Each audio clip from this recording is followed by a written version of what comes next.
You're listening to an Airwave Media Podcast. What does Sputnik have to do with student loans? How did a set of trembling hands end the Soviet Union? How did inflation kill moon bases? And how did a former president decide to run for a second non-consecutive term? These are among the topics we deal with on the My History Can Beat Up Your Politics podcast. We tell stories of history that relate to today's news events. Give a listen. My History Can Beat Up Your Politics, wherever you get podcasts.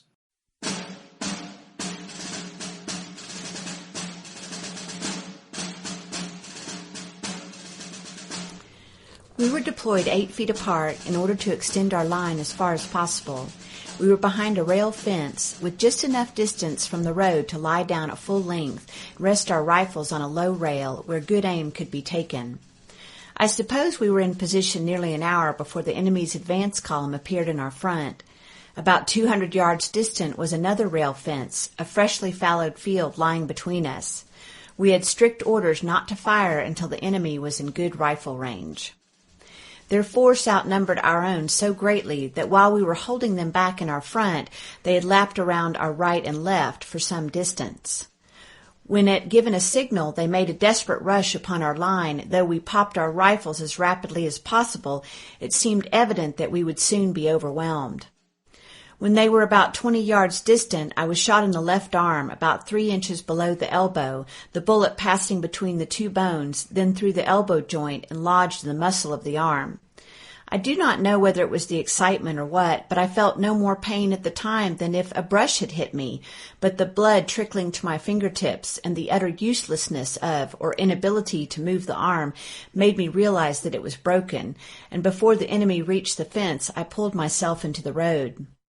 At this moment, Cobb's Georgians came to our relief and enabled all who could to escape, for they halted the enemy at the fence from which we had, only a few minutes before, been firing at them.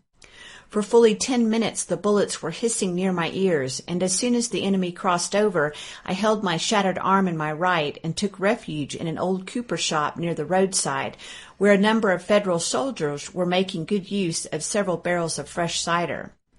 I passed by them and seated myself on the back sill, feeling quite faint from the loss of blood. I was not there more than a minute when one of the number brought me a tin cup of the cider, addressing me as Johnny. He seemed very much interested in my condition and insisted on going with me to have my wound attended to. I was utterly amazed at this mark of kindness. Private Philip F. Brown, 12th Virginia Infantry, Parham's Brigade. Every regiment prepared, the men took an extra tug at their waist belts, and at the signal the entire command rose upon their feet, and giving a ringing cheer, rushed forward. The enemy was well prepared to receive us, and poured in our faces a terrible fire from behind the wall, the trees and rocks on the mountain, and a stone house on the right of the 96th Pennsylvania, which was the right of the line. There was not a falter in our ranks, or a shot fired from them, and comrades were falling at every step. At last the stone wall was reached, the enemy's line broken, the stone house captured, and the enemy were en route flying up the mountainside. Then our lines, in perfect order, opened their fire, and in pursuit passed on up the steep mountain, loading and firing as they went. About halfway up the mountain above us, a wood ran diagonally down its side, into which reinforcements were pouring with the old rebel yell, but the line of blue kept struggling upward, firing and loading as rapidly as they could under such difficulties. Our fire here was very effective. Each bullet must either hit a tree, a rock, or a man, for they could not go over the mountain. The enemy, however, were firing over us, and our loss was very little. Major McGinnis of the 18th New York said to me, "Colonel, my men are out of cartridges." I replied, "Never mind, Major. Push on. We have got 'em on the run." Colonel Joseph J. Bartlett, Brigade Commander, 6th Corps.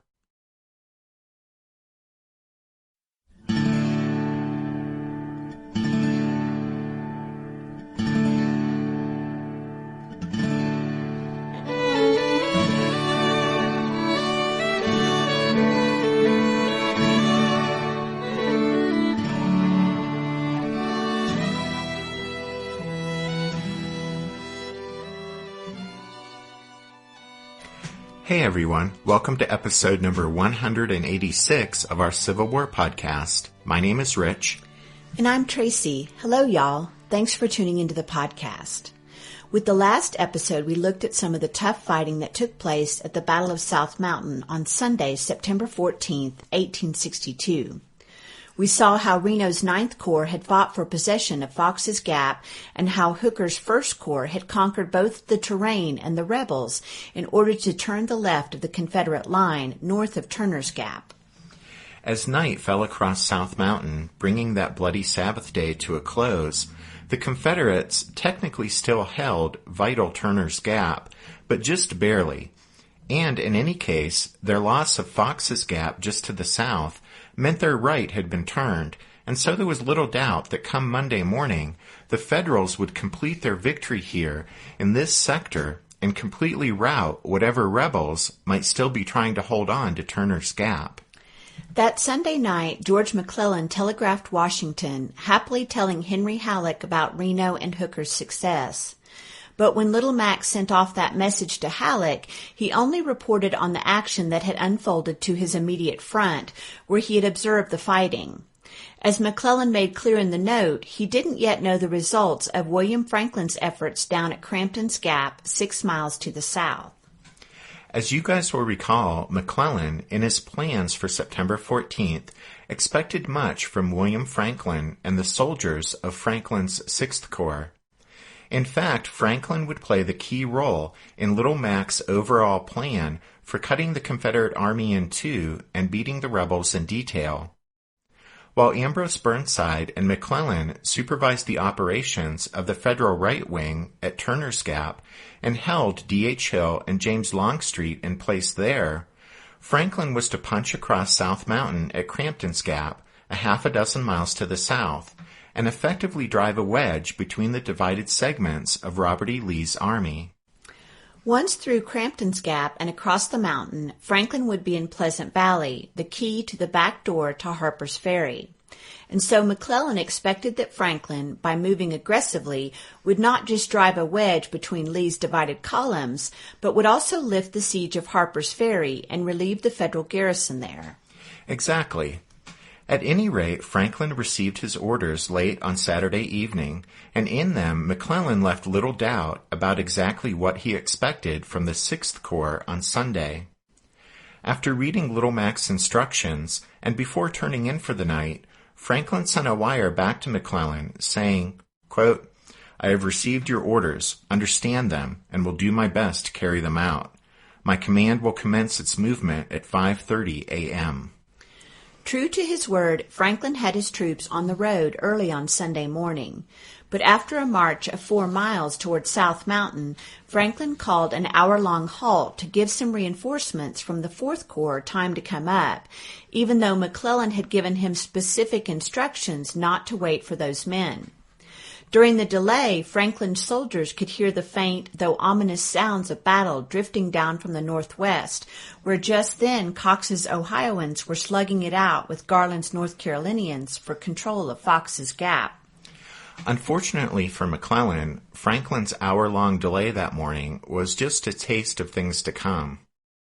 When Franklin's march resumed, though, the approach of the Blue Columns must have been a sobering sight for the Confederates who had the job of defending the mountain passes in this sector, at Crampton's Gap and a little more than a mile to the south, Brownsville Pass. While Franklin could count nearly 13,000 men in the two divisions of his Sixth Corps, the rebel defenders here had only a handful of regiments, and making matters worse for them was the fact they didn't know which of the passes, Crampton's or Brownsville, the Yankees would attempt to force their way through. The highest-ranking Confederate officer in this sector, Brigadier General Paul Sims, placed 3 of his regiments at Brownsville Pass while putting Little Billy Mahone's brigade at Crampton's Gap. Since Mahone had fallen wounded at 2nd Manassas, his brigade was commanded here by Colonel William Parham. It totaled just 520 men in the 6th, 12th, 16th, and 41st Virginia regiments. The 41st was detached to guard a small pass nearby, but Sims told Parham he could call on the 10th Georgia, which was back in Pleasant Valley, if he needed it. Sims himself decided to remain at Brownsville Pass since he was convinced that the Federals would try to punch through at that spot. When Parham's regiments reached Crampton's Gap, they joined a small force of rebel cavalry already there. Those horsemen, led by Colonel Thomas Munford, were part of Jeb Stuart's command, and they had been steadily forced back to this spot by the Federal advance the previous day. On Sunday, September 14th, neither Munford or Parham at Crampton's Gap, nor Semmes at Brownsville Pass, needed to be reminded of the importance of preventing the Federals from forcing their way across South Mountain here. Should the Federals punch through here, they would not only hold the back door to Harper's Ferry, but Robert E. Lee's entire army would be in grave danger. Like D.H. Hill's men 6 miles to the north, the Confederates here had to hold on at all hazards.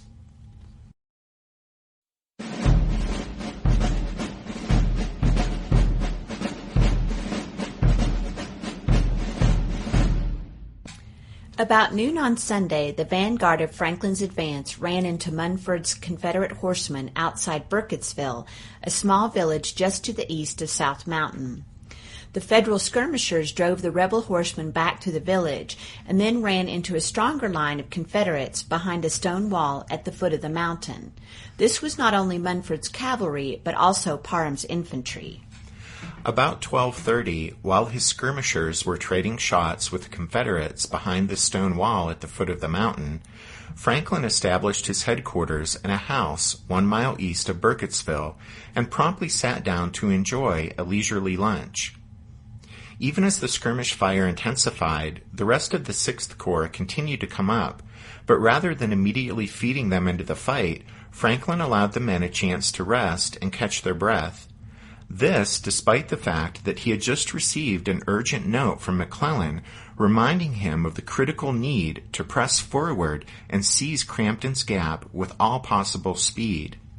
With the 6th Corps' advance stalled, and while Franklin and most of his top officers enjoyed a post-lunch cigar at headquarters, the Confederate defenders used the time to full advantage.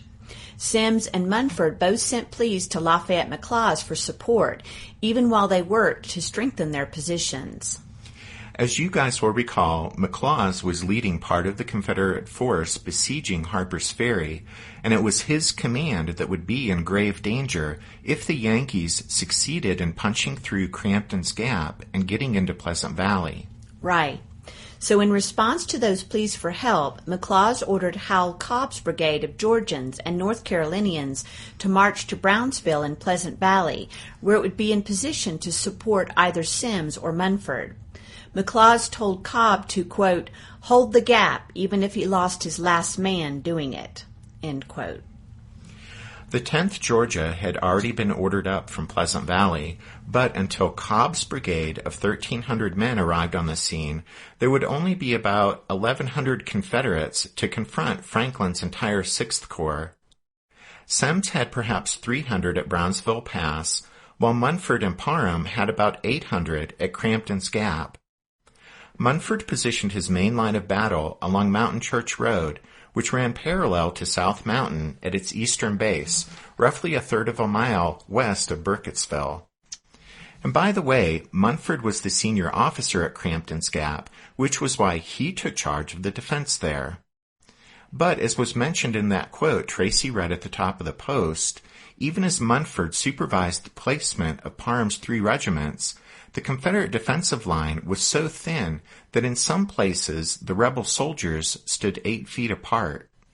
While Franklin and his chief lieutenants were still relaxing and enjoying their cigars, yet another urgent message from Little Mac had arrived. But nevertheless, it wasn't until 3 p.m. that Franklin's lead division, commanded by Henry Slocum, began deploying for the attack. Slocum's 3 brigades formed one behind the other, like a massive battering ram that would smash its way through the thin Confederate defensive line at the base of the mountain.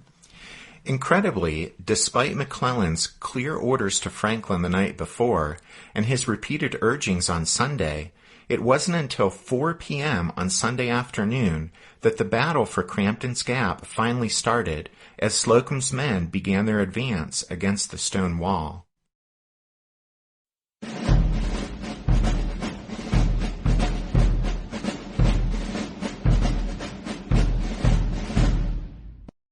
The regiments at the head of Slocum's attack advanced to within 200 or 300 yards of the Confederate line before halting and taking shelter behind a rail fence.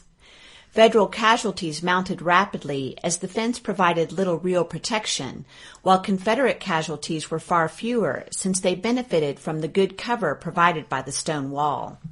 With casualties mounting and their cartridge boxes rapidly emptying, the lead Union regiments looked to the rear for support, but that support was slow in coming up. Finally, though, the whole of Slocum's division, excepting one regiment held in reserve, had entered the fight. For more than an hour, Slocum's brigade commanders, showing little finesse, relied solely on massed firepower, punctuated by occasional charges, to try to drive the stubborn rebels from their position. But despite the courageous efforts of the blue-clad soldiers, no headway was being made. Despite the numbers massed against it, the Confederate line was holding. With his infantry suffering heavily and making little progress, Slocum called on his artillery. But still, the rebel line at the foot of the mountain simply wasn't budging. It was 20 after 5, and daylight was fading as Franklin, at his headquarters more than a mile to the rear, sent a grim message to McClellan, saying, quote, "I report that I have been severely engaged with the enemy for the last hour. The force of the enemy is too great for us to take the pass tonight, I am afraid." End quote. But even as Franklin was sending that message, Slocum's brigade commanders had decided that only a united charge by the entire Federal line would dislodge the stubborn rebels. One of those brigade commanders was Colonel Joseph Bartlett, and Rich read that quote from Bartlett at the top of the episode, in which the colonel described how, at about 5:30, the Union soldiers, with bayonets fixed, let out a cheer and charged the Confederate position. James Toomer, a sergeant in the 16th Virginia Infantry, remembered the sobering sight of the entire Federal line now charging directly toward the thinly manned Confederate position. Quote, "They came over the field grandly, the officers all in place and cheering the men onward, the men well aligned on the colors, with the stars and stripes floating above them." Toomer added that the Yankees roared like bulls and howled, quote, "like devils let loose from the infernal regions." As the Union soldiers from Slocum's 3 brigades swept forward in an irresistible wave, the Confederate line at last broke, and Munford's and Parham's men, after a heroic fight, now fled for safety up the wooded slopes to the rear. The collapse of the Confederate line along Mountain Church Road started a mad scramble up the steep eastern slope of South Mountain. But Munford's and Parham's retreating men weren't the only rebels with which the victorious Federals had to contend as they advanced up the mountain, because by that time Cobb's brigade of Georgians and North Carolinians was just arriving on the scene. When Munford's and Parham's men began their retreat, Cobb was just starting to deploy his men into line on the slopes of South Mountain, about halfway between the summit at Crampton's Gap and the just broken Confederate position down along Mountain Church Road. It wasn't long before the still hard-charging Federals ran headlong into Cobb's partly formed line halfway up the mountainside. There the Federal advance came to a brief halt, but Cobb's half-formed line quickly broke, and the Yankees renewed their pursuit of the retreating rebels. With darkness quickly descending over the mountaintop, Hal Cobb at Crampton's Gap was desperately trying to rally what was left of his command. Some men, mainly from several Georgia regiments, did stop and form a makeshift line there, but most continued their retreat, running in panic down the western slope. As the panting and exhausted but triumphant Union soldiers continued their strong push up the mountainside, Cobb's makeshift defensive line melted away, and by 6:45, the Federals of Franklin's 6th Corps held sole possession of the summit and Crampton's Gap.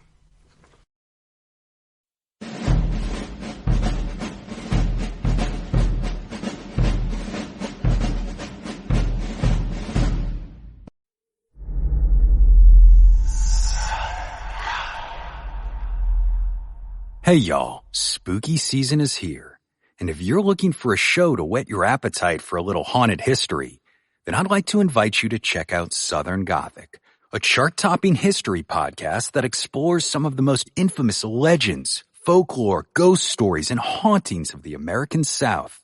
We've covered all sorts of stuff from the Bell Witch of Tennessee to the disappearance of the Confederate submarine, the H.L. Hunley, not to mention our deep dives into the local lore of some of America's oldest and most haunted cities, like New Orleans, Charleston, and St. Augustine. So, if you're ready for a little good old-fashioned Halloween storytelling with a commitment to quality historical research, then be sure to check out Southern Gothic today. It's available now on all your favorite podcast apps. Did archaeologists discover Noah's Ark? Is the rapture coming as soon as the Euphrates River dries up? Does the Bible condemn abortion? Don't you wish you had a trustworthy academic resource to help make sense of all of this? Well, I'm Dan Beecher, and he's award-winning Bible scholar and TikTok sensation Dr. Dan McClellan, and we want to invite you to the Data Over Dogma podcast, where our mission is to increase public access to the academic study of the Bible and religion, and also to combat the spread of misinformation about the same. But, in a fun way. Every week we tackle fascinating topics, we go back to source materials in their original languages, and we interview top scholars in the field. So whether you're a devout believer, or you're just interested in a clear-eyed, deeply informed look at one of the most influential books of all time, we think you're going to love the Data Over Dogma podcast, wherever you subscribe to awesome shows. Federal casualties at Crampton's Gap were 113 killed in action, 418 wounded, and 2 missing, while Confederate losses neared 1,000 men. Of the total Confederate figure, though, more than 600 were prisoners who were captured by the victorious Federals. The battle for Crampton's Gap was an undeniable tactical victory for the Federals and a complete defeat for the Confederates. In his book, The Battle of South Mountain, John David Hoptack writes that, quote, as the 6th Corps began settling into bivouac and its officers congratulated themselves on the mountaintop, all was panic and pandemonium among its Confederate adversaries. Generals Lafayette McLaws and Jeb Stuart learned of the Federal breakthrough at Crampton's Gap and immediately made their way from Harper's Ferry up Pleasant Valley toward the critical mountain pass. As they rode forward, they were met with a steady stream of retreating soldiers. Hoptack then describes how McLaws and Jeb Stuart, in the deepening darkness, went to work to patch together a last-ditch defensive line across the floor of Pleasant Valley, about 1 mile south of Crampton's Gap. Hoptack writes, quote, McLaws also anxiously awaited the arrival of Wilcox's brigade of R.H. Anderson's division, which he had summoned from Harper's Ferry immediately upon hearing of the Federal breakthrough. McLaws commented to Stuart that they were now trapped and sought the cavalryman's advice. Stuart suggested a counterattack to reclaim Crampton's Gap, but McLaws rejected the notion and decided instead to focus on strengthening his new line and preparing for any attack. But McLaws breathed a little easier as time passed Sunday night, and it became obvious the victorious Federals weren't going to immediately follow up their success at Crampton's Gap by pushing on into Pleasant Valley. But with the enemy garrison at Harper's Ferry still holding out, McLaws realized he was stuck in the valley, and he was certain the Yankees would come pouring out of Crampton's Gap at first light. And so McLaws withdrew 2 brigades, Kershaw's and Barksdale's, from the heights above Harper's Ferry, and together with Wilcox's brigade, those men formed alongside the remnants of Cobb's, Semmes, and Parham's commands along the new line in Pleasant Valley, and there they awaited what they believed would be the inevitable advance of Franklin's 6th Corps on the morning of Monday, September 15th.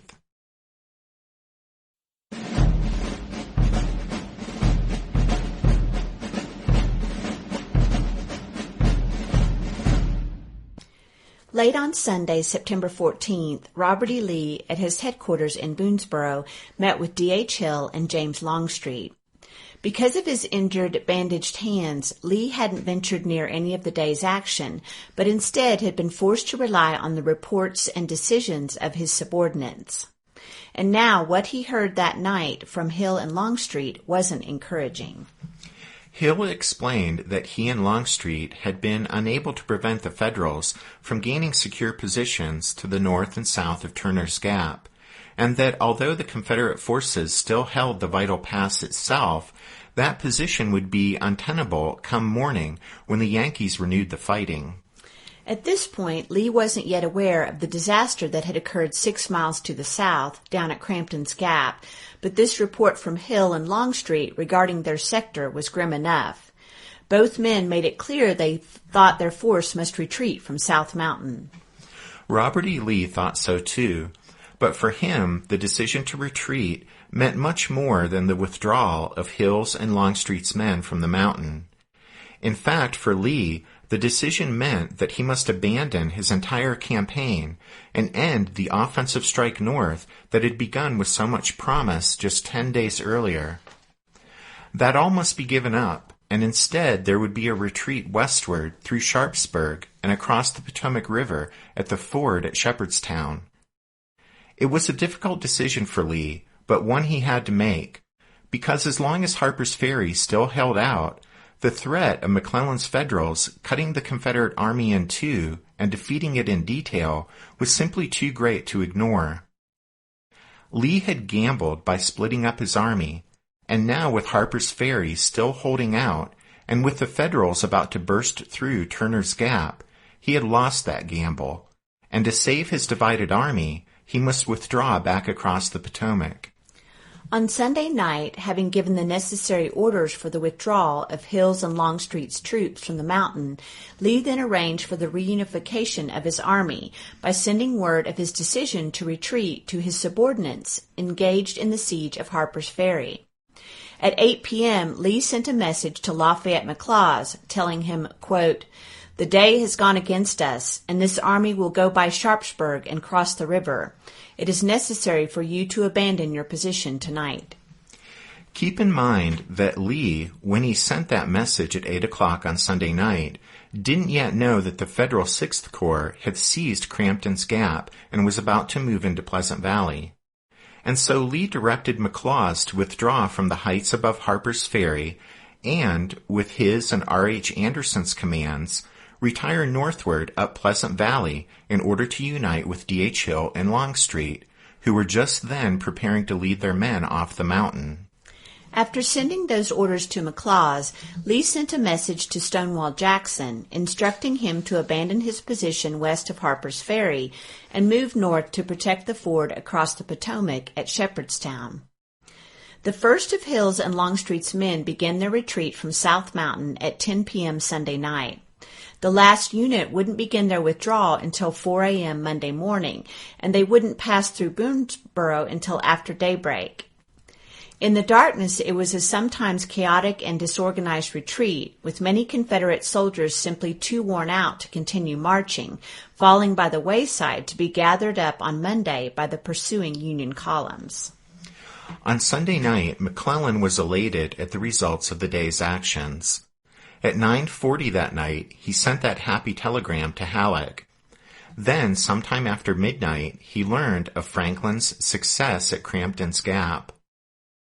September 14th was supposed to have been McClellan's day for an American Castiglione, his reward for exploiting the lost order and bursting through the South Mountain gaps to surprise the scattered rebel forces. If the day had instead turned into a long, bloody struggle for the mountain passes, it had still, ultimately, ended well for Little Mac. Turner's Gap was about to fall to the Federals, and to the south, Franklin had, even if belatedly, seized Crampton's Gap. But even as McClellan turned in that night for a few hours' rest, hopeful that on Monday his men would strike an even more damaging blow against the rebels, the fruits of his success on Sunday were slipping away, because in the end, the Battle of South Mountain may have been a Union victory, but it turned out that even in defeat, Robert E. Lee had gained the thing he needed most: time. Time to complete the siege of Harper's Ferry, and time to reunite his divided army.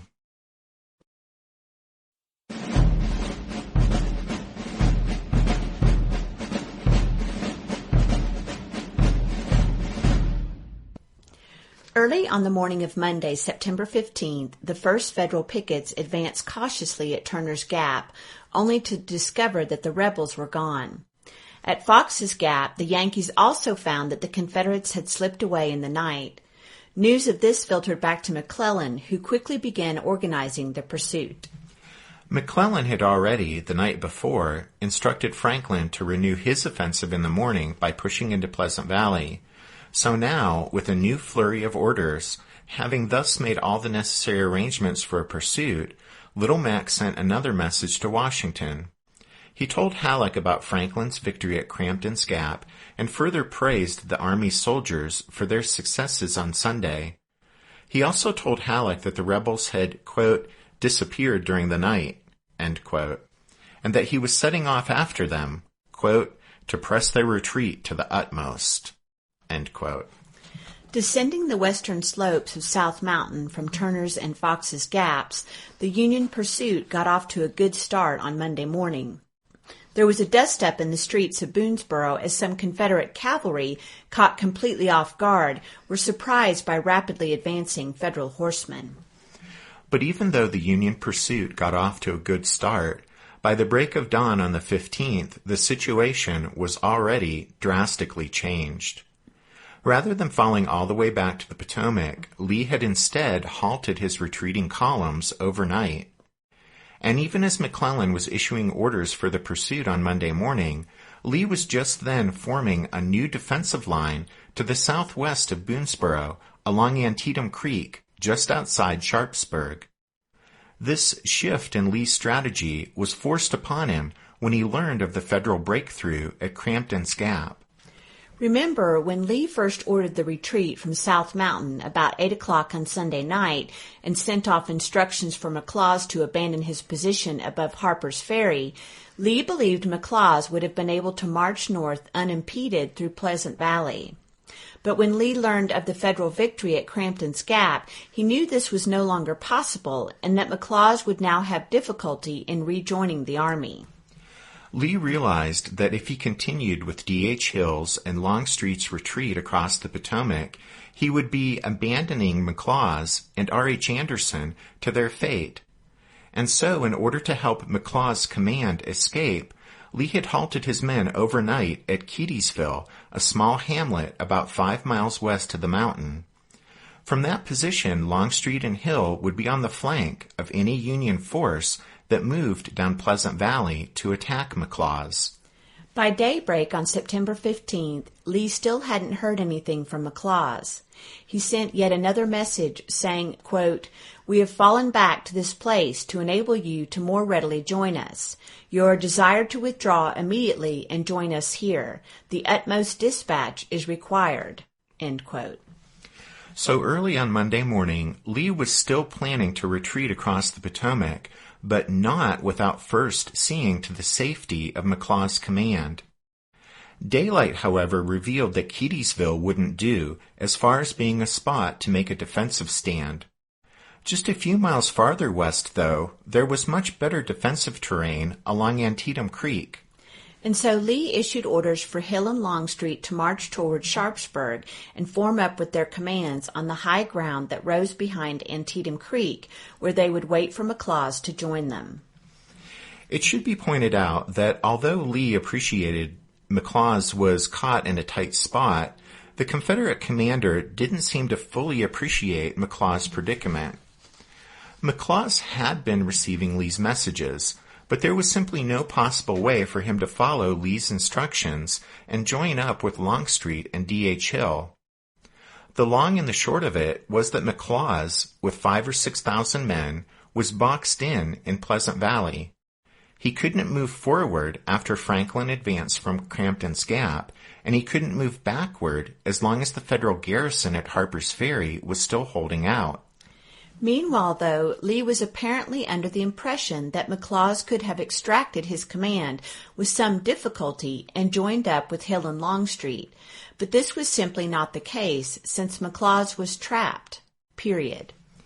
But then, everything changed, because on Monday morning, Harper's Ferry finally surrendered to the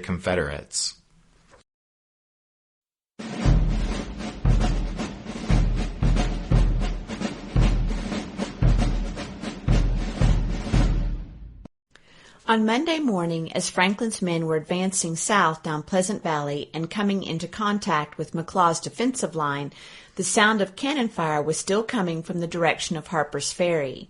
But then it stopped at about 8:30.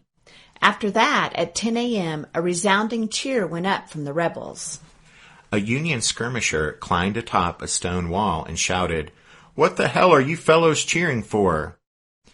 "Because Harper's Ferry had done gone up, God damn you," came the reply. "I thought that was it," said the Union soldier before jumping back off the wall. As the hours then ticked by and a tense quiet prevailed between the opposing lines, it became increasingly obvious that there wouldn't be a battle that day in Pleasant Valley. With the fall of Harper's Ferry, Franklin saw no need for it. At 11 a.m., he had sent McClellan a message saying the enemy line in front of him was too strong for him to attack. The surrender of Harper's Ferry altered the nature of the campaign in a fundamental way by allowing Robert E. Lee to once again change his strategy. About 8:15 on Monday morning, after already deciding to fall back from Keedysville to Antietam Creek, Lee received a message from Stonewall Jackson, written the night before. This was the first report Lee had from Harper's Ferry in more than 24 hours, but it was welcome news, because Jackson said that the fall of that place was imminent. Jackson's news gave Lee new hope that perhaps the campaign could be salvaged after all. If he could put up a strong defensive line along the Antietam, and if D.H. Hill and Longstreet could then keep McClellan at bay long enough, then Stonewall would have the time he needed to wrap things up at Harper's Ferry. Stonewall could then march north and join Lee at Sharpsburg. Once again united, Lee was confident the Confederates would be more than a match for the Union Army, and Lee could even use the Hagerstown Pike, which ran north from Sharpsburg, to continue moving north, pulling McClellan after him. As Lee saw to the placement of Longstreet's and Hill's men in lines of battle on the west side of Antietam Creek, and as he called up all his guns to strengthen this new defensive line, the news only continued to get better for the re-energized Confederate commander, because about noon he received another note from Stonewall Jackson. It read, quote, "Through God's blessing, Harper's Ferry and its garrison are to be surrendered." Stonewall also promised that his men would march and join Lee at Sharpsburg, and only A.P. Hill's division would be left behind to tend to the details of the surrender. Lee passed this news along to his lieutenants, who in turn passed it on to the men in their commands, who were just then forming into lines of battle behind Antietam Creek. The news, said Lee, quote, "reanimated the courage of the troops," end quote.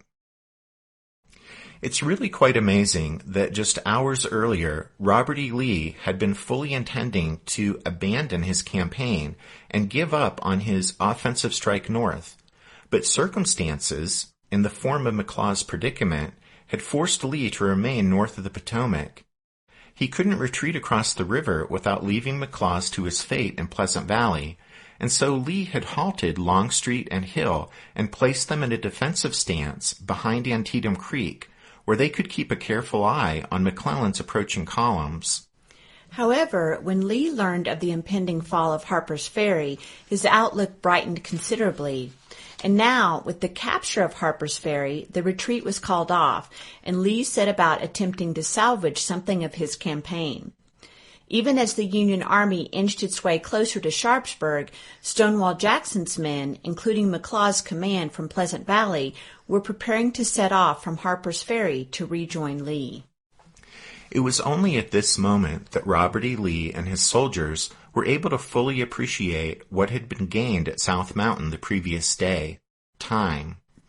The Confederates' determined stands at the mountain passes had held back the Federals long enough to give Stonewall Jackson the time he needed to complete the capture of Harper's Ferry. And although the Battle of South Mountain was a tactical defeat for Lee, it was at the same time a strategic victory, because when all was said and done, it was actually a successful delaying action, giving Lee the precious time he needed to reunite his divided army.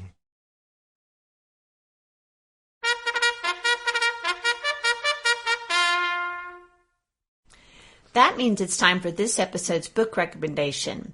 And our recommendation this time is Antietam, 1862, The Civil War's Bloodiest Day by Norman S. Stevens. You guys probably noticed that we did something with the title of this episode that we've never done before. We titled it South Mountain, Part the 4th, and Antietam, Part the 1st. Now, we did that because we're making the transition from South Mountain to Antietam with this episode, and in a lot of ways, to understand how the armies ended up at Sharpsburg, you need to understand what happened at South Mountain. Well, so anyway, this book recommendation is our first for the Battle of Antietam, and it's part of Osprey Publishing's campaign series. If you've been around a while, you'll remember we've recommended some of these books before, and like the others, this particular one about Antietam is also a good introduction to the campaign and battle, for those who aren't already familiar with it. So with Antietam, if you don't want to immediately jump into the deep end of the pool with your reading, this Osprey book will give you a nice overview of what all was going on. Don't forget you can find all of our book recommendations at the podcast website, which is www.civilwarpodcast.org. As we wrap things up, Tracy and I just want to give a quick shout out to the members of the Rocky Mountain Civil War Roundtable and thank them for inviting us to their meeting this past Thursday.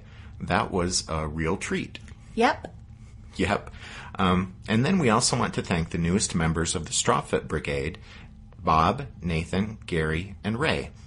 And we've been trying to get members episode number 50 out to you guys, but have been having some technical difficulties. But hopefully those will be solved soon. In the meantime, though, thanks for your patience.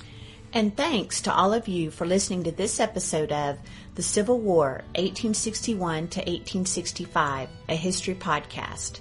Rich and I do hope you'll join us again next time as we continue to set the stage for the Battle of Antietam and the bloodiest single day in American military history. But until then, take care.